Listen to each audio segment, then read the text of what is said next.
ఇంటికి, సైకిల్ ని షెడ్కి మీరందరూ కూడా పంపించవలసిన అవసరం ఉందని అవ్వ తాతలు ముందుగా మీకే నేను తెలియజేసుకుంటాను. పెన్షన్ కార్డు కింద ఎవరెవరికి ఇస్తున్నారు? వృద్ధులకి ఇస్తున్నారు, వితంతులకి ఇస్తున్నారు, ఒంటరి మహిళలు ఉన్నారు, చర్మకారులు ఉన్నారు, చేనేత కార్మికులు ఉన్నారు, అలాగే మత్స్యకారులు ఉన్నారు. వీళ్ళందరికీ కూడా వైఎస్ఆర్ పెన్షన్ కార్డు కింద పెన్షన్ అనేది రావడం జరుగుతుంది.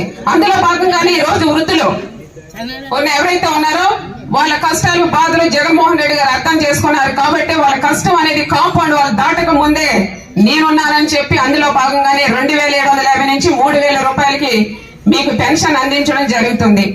మరి ఎవరైతే మానస పుత్రికలైన వాలంటీర్లు ఉన్నారో వాళ్ళందరూ కూడా మీరు ఇంటి వద్దకి తీసుకొచ్చి ఇచ్చిన ఘనత జగన్మోహన్ రెడ్డి గారిది. దేశంలోనే కాదు రాష్ట్రంలో ఏ ముఖ్యమంత్రి కూడా ఇవ్వని విధంగా పెన్షన్ డోర్ డెలివరీ అనేది చేయడం జరుగుతా ఉంది. అందులో భాగంగానే మరి గతంలో చూసాం, చంద్రబాబు నాయుడు గారు అధికారంలో ఉన్నప్పుడు 35 లక్షల మందికి 200 కోట్ల రూపాయలు ఖర్చు పెడితే మరి జగన్మోహన్ రెడ్డి గారు అధికారంలోకి వచ్చిన తర్వాత 69 లక్షలకు పైగానే 2000 కోట్ల రూపాయల అవ్వాతాతల పెన్షన్ కోసం ఖర్చు పెడుతున్న ఘనత జగన్మోహన్ రెడ్డి గారిదని కూడా ఈ సందర్భంగా తెలియజేసుకుంటాను. అలాగే జగన్మోహన్ రెడ్డి గారు విశ్వసనీయతకు విలువలకు ప్రాధాన్యత ఇచ్చి ఈ రోజు మీ అందరికీ కూడా 3000 రూపాయల పెన్షన్ పెంచి నమ్మకానికి కేర్ ఆఫ్ అడ్రస్ గా మారిపోయారనే మనం చెప్పుకోవాలి. మరి ఇదివరకు గతంలో అయితే మీ పెన్షన్ ఇవ్వాలి అంటే జన్మభూమి కమిటీల దగ్గరికి వెళ్ళాలి, వాళ్ళకి ఇష్టం వచ్చిన వాళ్ళకే వాళ్ళు పెన్షన్ అనేది రాసుకునేవారు. కానీ జగన్మోహన్ రెడ్డి గారు మీరు అల్లాని ఆరాధించినా, రాముడిని పూజించినా, యేసయ్యను ప్రార్థించినా మీ పెన్షన్ కు మాత్రం కులం లేదు, మతం లేదు, వర్గం లేదు, పార్టీ లేదు అని చూడకుండా మరి పెన్షన్ అనేది ఎవరైతే అర్హులున్నారో వాళ్ళందరికీ కూడా అందిస్తున్న ఘనత జగన్మోహన్ రెడ్డి గారిది అనేది ప్రతి ఒక్కరు కూడా గుర్తు పెట్టుకోవాలి.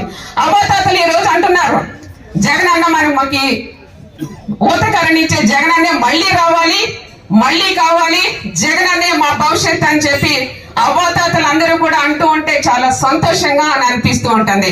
అందుకే మీరందరూ కూడా గుర్తు పెట్టుకోవాలి, గత ప్రభుత్వం ఏం చేసింది, మన ప్రభుత్వం ఏం చేస్తున్నది మీరందరూ కూడా బేరేజ్ చేసుకోవాల్సిన అవసరం అయితే ఎంతైనా ఉందని ఈ సందర్భంగా తెలియజేసుకుంటున్నా. ప్రతిపక్షాలకు ఒకటే చెప్తున్నా, మీరు ఎన్ని గుంపులుగా వచ్చినా, సింగిల్ గా వచ్చినా, కలిసి వచ్చినా ఇక్కడ ఉండేది పులి వెందుల పులి బిడ్డ. కాబట్టి పులి వేటాడే ముందు ఏం చేస్తుంది, గాండ్రిస్తుంది అని అనుకుంటారు, కానీ పులి వేటాడే ముందే గాండ్రించదు, సైలెంట్ గా వస్తుంది, పంజా విసురుతుంది. దెబ్బకు ప్రతిపక్షాలు విపక్షాలు అవుట్ అనే సంగతిని ప్రతి ఒక్కరు కూడా గుర్తు పెట్టుకోవాలని ఈ సందర్భంగా తెలియజేసుకుంటున్నా. అలాగే జగన్మోహన్ రెడ్డి గారు 175కి 175 వస్తుందని ఎందుకు అంత నమ్మకంగా చెప్పారు? మంచి జరిగితేనే నాకు ఓటు అయింది, మంచి జరిగిందని భావిస్తేనే మీరు మనసులో ప్రేమతో మమ్మల్ని చూడండి అని ఎందుకు చెప్పారు? అంత స్ట్రైట్ ఎందుకు చెప్పారు? అంత కాన్ఫిడెంట్ గా ఎందుకు చెప్పారు అని అడుగుతున్నా. అంటే దమ్మోన లీడర్ ఎవరైనా సరే ఈ విధంగానే చెప్తారని మీ అందరికీ కూడా తెలియజేసుకుంటున్నా. కాబట్టి అవ్వాతాతలు అందరూ అంటున్నారు, నేను జగన్మోహన్ రెడ్డి గారు రుణం ఎలా తీర్చుకోవాలని అంటూ ఉన్నారు. మీరందరూ కూడా జగన్మోహన్ రెడ్డి రుణం ఎలా తీర్చుకుంటారు?